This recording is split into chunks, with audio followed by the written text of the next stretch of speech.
Russia, nauubusan na nga ba talaga ng tangke? At si Putin, paano na ang kanyang pangarap na dominasyon sa Ukraine? Naluluma na ba ang dating superpower na dating pinangangambahan ng buong mundo? Tumindi ang sitwasyon sa Russia-Ukraine war matapos lumabas ang mga datos na halos 929,000 na raw sundalo ng Russia ang nasawi sa digmaan, kasabay ng nakakagulat na bilang ng mga nawasak na tangke na umabot na sa mahigit 10,000 units. At tila hindi pa ito ang pinakamalala dahil sa kakulangan, pinagkakabit-kabit na raw ang mga pyesa ng mga sirang tangke para lang may maipadala sa giyera. Paano nga ba naubos ang mga tangke ng Russia? Anong klaseng estratehiya ang ginagamit ng Ukraine para patuloy na wasakin ang mga ito? At bakit hindi na kayang mag-produce ng sapat na tangke ng dating superpower na Russia? Yan ang ating aalamin.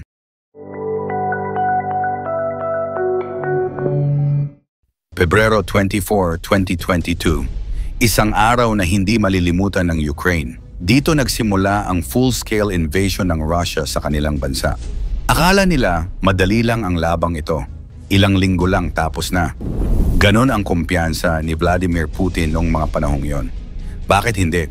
May daan-daang tangke sila, libu-libong sundalo, at napakalaking advantage pagdating sa raw military power. Pero hindi ganun ang nangyari. 3 taon na ang nakalipas at ang digmaan ay hindi pa rin tapos. Ang isa pang nakakagulat, halos 929,000 na sundalo ng Russia ang sinasabing napatay. Kung iisipin, araw-araw may 1,420 Rusong sundalo ang nadadagdag sa listahan ng mga nasawi. Pero hindi lang buhay ng tao ang nauubos sa Russia. Ang kanilang mga tangke, ang mga dating ipinagmamalaki nilang simbolo ng kanilang lakas, ay unti-unti nang nauubos. Ayon sa datos ng Ukraine General Staff nitong Abril 10, 2025, narito ang bilang ng mga nawasak na kagamitang militar ng Russia. 10,579 tangke na ang nawasak. 22,033 armored vehicles nawasak din. 43,514 supply trucks at fuel tanks pinasabog na. 25,982 artillery systems wala na rin. At higit sa lahat, ang 32,078 drones bagsak sa lupa. Kung tutuusin, sa simula ng giyera, halos araw-araw ay may bagong tangke na lumalabas sa battlefield. May pumapalit, may reserbang naghihintay lang. Pero ngayon, iba na ang kwento. Ayon sa mga open source investigators ng Oryx at Vision military reports, kahit mga imbakan ng sirang tangke mula pa noong Soviet era ay kinukuha at inuubos na ni Putin. Isipin mo, pinagkakabit-kabit ang mga piyesa ng mga tangkeng nasa retirement na. Kakulangan sa restoration, pati bulok na, ginagamit pa. Ito ang mas mapait na katotohanan para sa Russia. Ayon sa datos ng Resurgam platform, bumagal ng 3.5 hanggang 4 na beses ang kakayahan ng Russia na mag-restore ng tangke kumpara noong 2022. Noong una, kaya nilang ayusin ang 120 tangke kada buwan. Pero ngayon, pagpasok ng 2025, 30 hanggang 35 tangke na lang ang nababalik sa serbisyo kada buwan. Bakit ganon? Hindi lang ito dahil sa kakulangan sa manpower, kundi dahil wala na talagang matinong tangke na pwedeng i-restore. Halos 4,000 tangke na ang kinuha mula sa mga storage hangars. At ang mga natira, mga bulok na T-64 at T-72 na halos kinakalawang na. Ito yung mga tangke na ginawa pa noong panahon ni Leonid Brezhnev noong 1940s. Meron pang 650 tangke na literal na wala ng pyesa. At ang pinakadesperado sa lahat, pati burial grounds ng lumang tangke ay hinuhukay na para lang makahanap ng usable na parts. Pagbagal sa produksyon ng bagong tangke. Pero bakit hindi na lang gumawa ng bago? Yan ang tanong ng marami. Totoo naman, isa sa pinakamalaking pabrika ng tangke sa buong mundo ay nasa Russia, ang Uralvagonzavod. Pero hindi ito sapat sa kasalukuyang pangangailangan nila.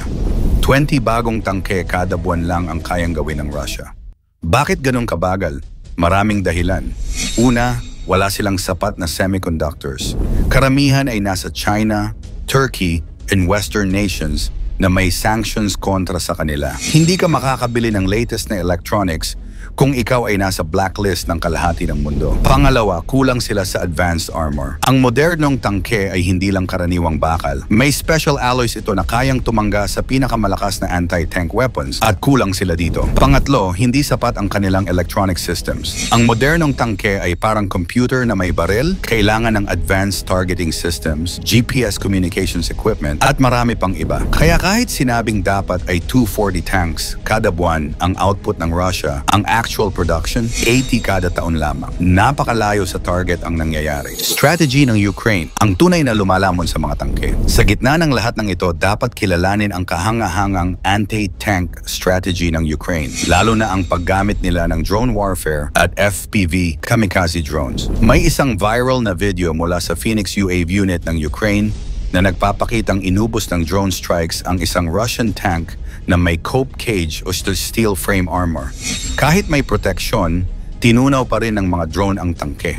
Ayon sa mga datos na nakalap, may 1,200 pang tangke ang Russia na pwedeng ma-restore. Pero nawawalan sila ng 3,498 tangke kada taon. Kung ganito ang bilis ng pagkawala at bagal ng restoration, 4 na buwan na lang, ubos na. Ang nangyayari ngayon ay hindi lang simpleng kakulangan. Ito ay sistematikong pagbagsak ng militar ng Russia. At habang patuloy ang Ukraine sa paggamit ng AI-driven tactics, satellite recon, at hyper-precise drone warfare, lalo lang nagiging irrelevant ang malaking tangke ng Soviet-style warfare.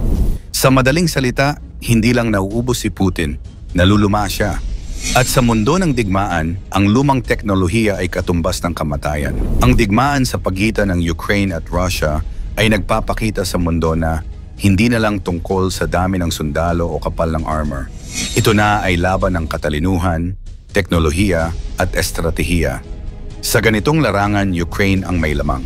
Habang si Putin ay abala sa paghukay ng mga kalawangin tangke, si Zelensky ay nagdadagdag ng mga drone pilot, AI programmers, at satellite systems. Parang laban ito ng lumang mundo laban sa bago, at alam natin palagi kung sino ang nananalo sa ganitong sitwasyon. At sa bilis ng pagkawala ng mga tangke ng Russia, parang countdown na ito para sa katapusan ng kampanyang sinimulan ni Putin. Ilang buwan na lang, mauubos na ang mga Iron Monster na dating simbolo ng lakas ng Russia. At ano ang mangyayari pagkatapos? Yan ang tanong na kinatatakutan ng Putin. Hindi pa natin alam kung paano matatapos ang giyerang ito. Pero ang sigurado, ang digmaan na ito ay nagbago na ng takbo ng kasaysayan. Hindi na uubra ang dating paraan ng pakikidigma. Ang panalo ay hindi na nakasalalay sa dami ng tangke, kundi sa talino ng stratehiya, sa bilis ng pag-adjust, at sa kakayahang mag-innovate. Kaya naman habang patuloy na nauubos ang mga tangke ni Putin, patuloy ding lumalakas ang posisyon ng Ukraine sa international stage. Ang dating maliit na bansa na akala ng marami ay madaling mapapatumba, ngayon ay naging modelo ng resistensya at kahangahangang tibay ng loob.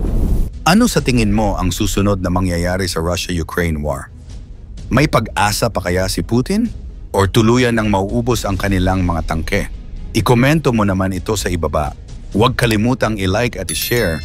Maraming salamat at God bless.